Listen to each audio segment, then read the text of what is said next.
জয় মা কালীর জয়। ফলহারিণী অমাবস্যা 2025-এর এপিসোডে আপনাদের সবাইকে জানাই স্বাগত। প্রতি বছর জ্যৈষ্ঠ মাসের অমাবস্যা তিথিতে ফলহারিণী রূপে পূজিতা হন মা কালী। সেই কারণে এই পুজোকে ফলহারিণী কালী পুজো বলা হয়। ফলহারিণী রূপে আদ্যাশক্তি মহামায়া কালী সব অশুভ ফল হরণ করেন। হিন্দু মতে প্রচলিত বিশ্বাস অনুসারে এই তিথিতে মা কালীর পুজো করলে অশুভ কাজের ফল নাশ হয় এবং শুভ ফল লাভ হয়। এবছর তাহলে আসুন জেনে নেওয়া যাক কখন পড়ছে ফলহারিণী অমাবস্যা। অমাবস্যা তিথিটি পড়ছে 26শে মে 2025 সোমবার দুপুর 12টা 13 মিনিটে, আর বাংলার হচ্ছে 11ই জ্যৈষ্ঠ। অমাবস্যা তিথির অবসান 27শে মে 2025 মঙ্গলবার সকাল 8:32 শাস্ত্র মতে ফলহারিণী অমাবস্যার বিশেষ মাহাত্ম্য রয়েছে। মনে করা হয় এই দিনে স্বয়ং দেবী ভক্তের মনের স্বাদ পূরণ করার জন্য মর্তে নেমে আসেন। এদিন দেবীকে নানা মরশুমি ফল দিয়ে পুজো করার বিধি আছে।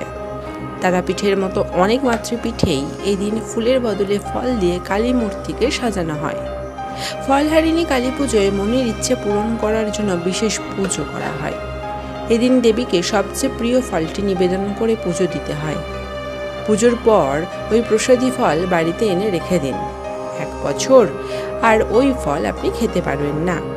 1 বছরের মধ্যে মনস্কামনা পূরণ হলে প্রসাদী ফল গঙ্গায় ভাসিয়ে দিন। তারপর মা কালীর পুজো করে আবার স্বাভাবিকভাবে ওই ফল খাওয়া যাবে। আমাদেরকে জানাবো ফলহারিণী কালী পুজোর মাহাত্ম্য। জ্যৈষ্ঠ মাসের অমাবস্যায় ফলহারিণী কালী পুজো করলে মা কালীর আশীর্বাদ লাভ করা সম্ভব হয়। এদিন মায়ের আরাধনা করলে অর্থ লাভ হয়, যশ লাভ হয়, পেশাগত জীবনে উন্নতি হয় এবং সংসারে সুখ শান্তি বজায় থাকে। ফলহারিণী কালী পুজো করলে ছাত্রছাত্রীদের বিদ্যা লাভের পথ বাধা দূর হয়। দেবী ফলহারিণী আমাদের যাবতীয় অশুভ কর্মফল হরণ করে মোক্ষ ফল দান করেন। আজকের মতন ভিডিওটি এখানেই শেষ করলাম। ভালো লাগলে অবশ্যই একটি লাইক করে দেবেন আর ভিডিওটিকে শেয়ার করতে ভুলবেন না।